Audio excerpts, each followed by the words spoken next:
Picture an ordinary Saturday night in 1955. Dinner is over. A father unfolds the evening newspaper while a mother finishes washing dishes just a few feet away. Three children gather around a glowing black and white television, already debating what to watch. The telephone rings from the hallway, and everyone pauses because whoever answers, everyone else will hear the conversation. At first glance, it feels like a scene from a simpler America. For generations, we've been told that families in the 1950s were simply closer. They had stronger values, fewer distractions, and made more time for one another. It's an explanation repeated so often that most of us never question it. But the deeper you look, the less convincing that answer becomes. Because the secret to family life in the 1950s wasn't hidden in parenting advice, church pews, or old-fashioned discipline. It was hiding in something so ordinary that millions of people walked through it every day without a second thought. The American home, its walls, rooms, and layout quietly shaped how families talked, argued, celebrated, and spent time together. In ways few people recognize, the house itself became an invisible architect of everyday life. So before we ask why families seemed closer back then, we have to answer a far more surprising question. Were Americans really different? Or did their homes simply make living apart almost impossible? Imagine you're 12 years old in the summer of 1955. Dinner is over, and you're desperate for a little peace and quiet. You stand up from the table, thinking you'll disappear for a while. But where exactly would you go? Your bedroom isn't really yours. You share it with your brother.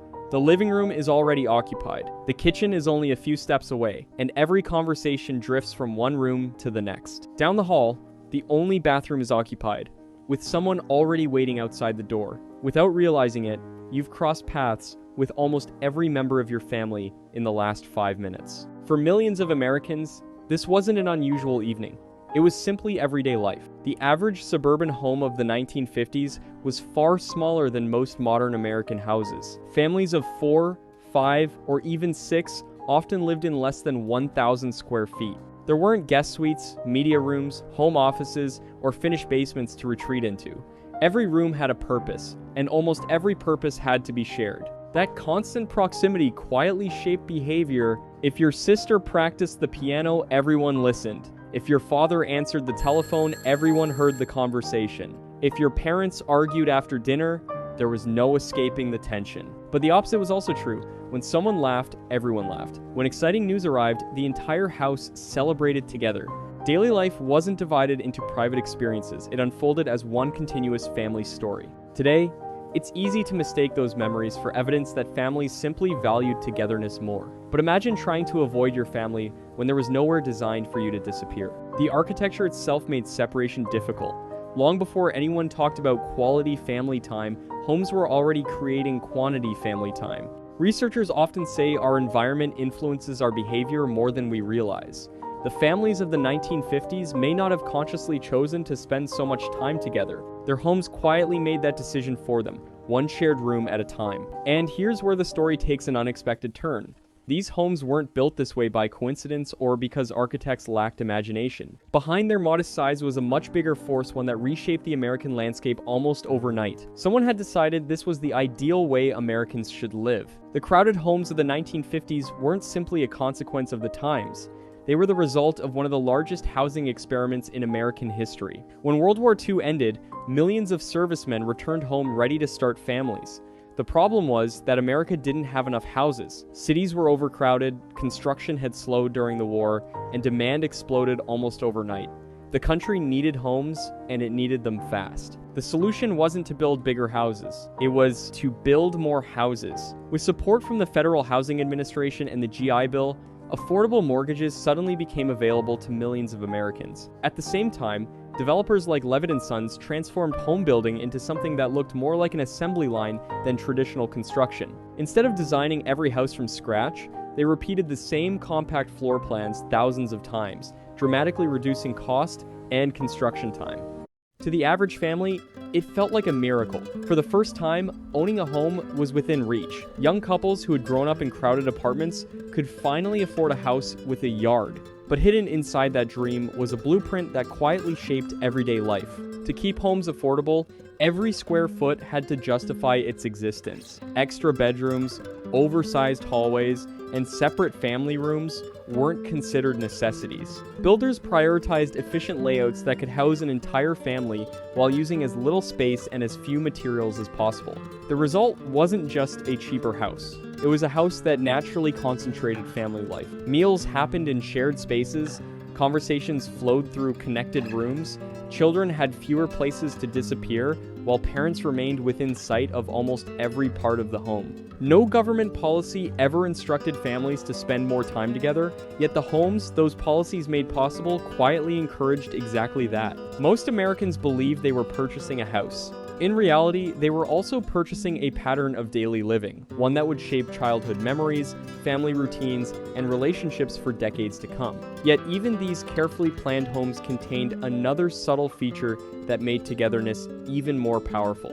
It wasn't about how much space families had, it was about how that space was arranged. If the size of the house encouraged families to stay close, its layout made sure they stayed connected. Walk into a typical 1950s suburban home, and one detail quickly stands out. Very few rooms were truly isolated. The kitchen wasn't tucked away behind closed doors like it had been in many older homes. Instead, it often opened toward the dining area or looked directly into the living room. While a mother prepared dinner, she could still watch the children playing on the floor, hear every conversation, and join in without ever leaving the stove. It wasn't marketed as a way to strengthen family bonds. It was simply considered practical, but practicality has consequences. A child working on homework at the kitchen table couldn't avoid overhearing adult conversations. Parents relaxing in the living room naturally noticed who walked through the front door. Siblings passed each other countless times because bedrooms, bathrooms, and shared spaces were connected by short hallways that funneled everyone through the same routes. The house quietly increased what psychologists today call incidental interaction, the small, unplanned moments that build relationships over time. A quick question while passing through the hallway, a joke overheard from the kitchen, a 5-minute conversation that never would have happened if everyone had been behind separate doors. Those moments rarely felt important, but they accumulated every single day. Modern homes often maximize privacy. Separate bedrooms, bonus rooms, finished basements, home offices, and attached garages allow family members to leave the house or return home without crossing paths for hours. The architecture gives everyone more control over their personal space. A 1950s home offered much less control. That wasn't necessarily better or worse. It simply meant the house encouraged a different pattern of living.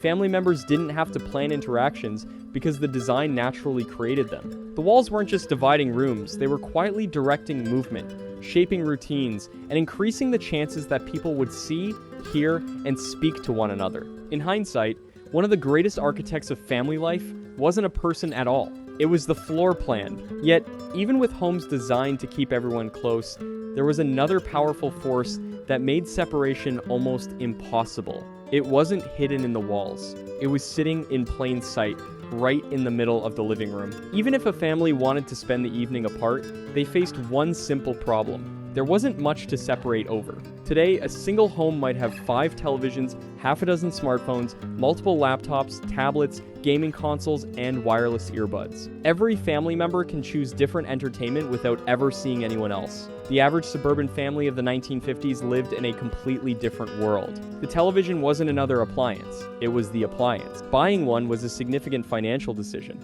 costing the equivalent of several weeks' wages for many households. Naturally, most families owned just one. And where did it go? Not in a bedroom, not in a private study. It sat in the center of the living room, where everyone could gather around it. That single decision quietly dictated the rhythm of the evening. Children couldn't disappear to binge different programs because there weren't different programs waiting in another room. Parents didn't retreat upstairs to watch separate news channels. If someone wanted to watch television, everyone else became part of the experience whether they planned to or not. The same pattern repeated throughout the house. There was usually one family telephone mounted on a kitchen wall or resting on a hallway table. When it rang, everyone heard it. Conversations weren't isolated behind bedroom doors. News spread instantly because privacy was almost impossible. A call from a relative, exciting family news, or even neighborhood gossip naturally became shared events. Scarcity shaped countless other routines as well. Without microwaves speeding through meals or dishwashers quietly handling cleanup, cooking and cleaning took longer and often involved more than one person. The kitchen wasn't just a place to prepare food, it became one of the busiest social spaces in the house. where conversations continued long after dinner had ended. Looking back, it's tempting to give all the credit to family values. But values alone couldn't have created these daily rituals. Scarcity did. When resources were limited, attention became concentrated. Families naturally looked at the same screen, answered the same phone, shared the same routines, and experienced the same moments together. What feels nostalgic today was often simply the practical result of owning less. But the influence of these homes reached far beyond their walls. Step outside the front door, and you'll discover that the entire neighborhood had been designed to keep people connected too. The moment a family stepped outside their front door, the design philosophy of the 1950s continued.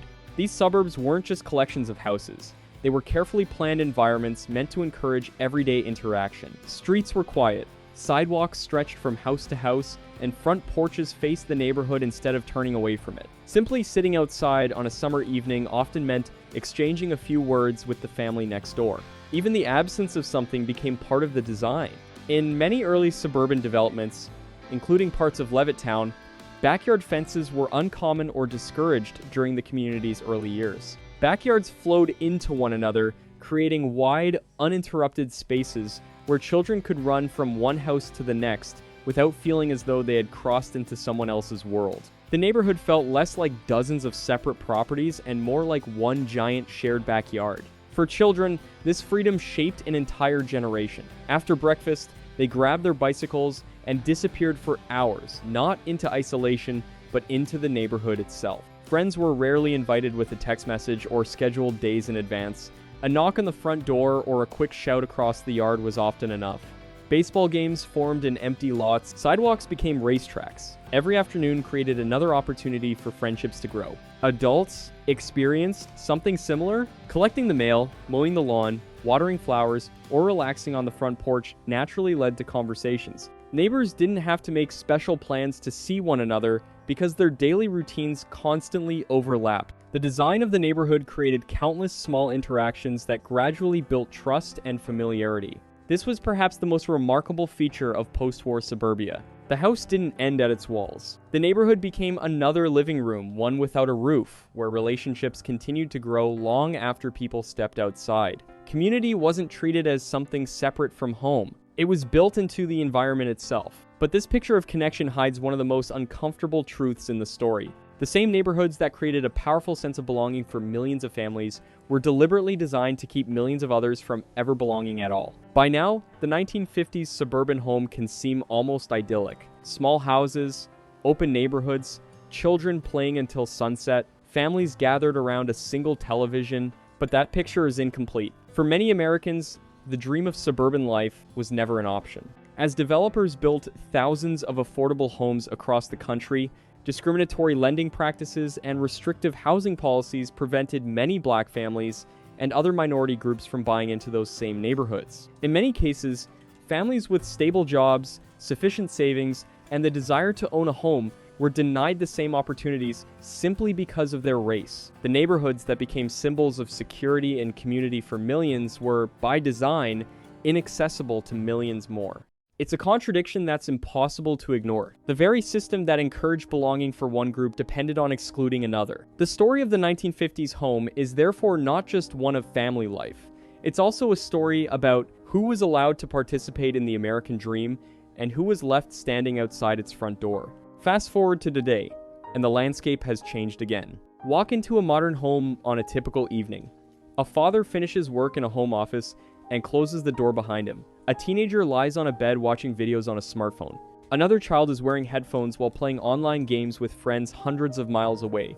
Dinner is reheated in minutes, and everyone drifts back to separate rooms. The house has become larger. Personal space has become abundant. Privacy has become the expectation rather than the exception. None of this means modern families love each other less. In many ways, today's homes offer comfort, freedom, and opportunities that previous generations could only imagine. But they also remove the constant, unplanned interactions that once filled ordinary days. The conversations in the hallway, the shared television, the neighbor dropping by without a text message first. Perhaps the greatest difference between then and now isn't our values. It's the environments we've built around those values. The 1950s home quietly made togetherness the easiest option. The modern home quietly makes separation effortless. And once you see that, An ordinary suburban house no longer looks ordinary, it becomes one of the most powerful social inventions in modern American history. Think back to where we began.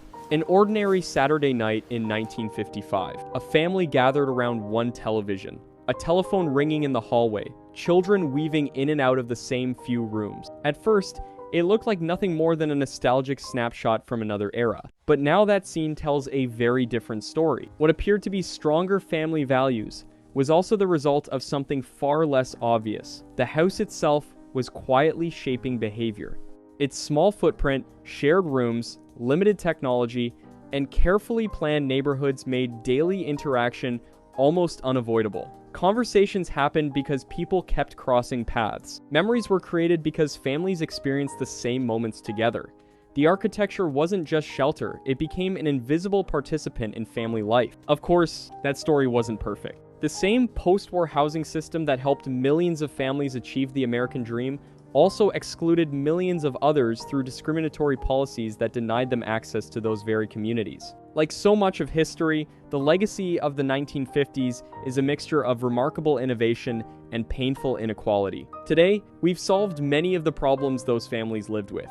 Our homes are larger, our technology is more personal, our lives are more convenient than ever before. But convenience has quietly changed something else. For the first time in history, it's possible for an entire family to spend an evening under the same roof without truly sharing the same experience. So perhaps families in the 1950s weren't closer simply because they were better at being families. Perhaps they were closer because their homes made connection the easiest path. And that raises one final question worth carrying with you. If yesterday's homes quietly shaped the way families lived, what invisible designs inside our modern homes are shaping us today?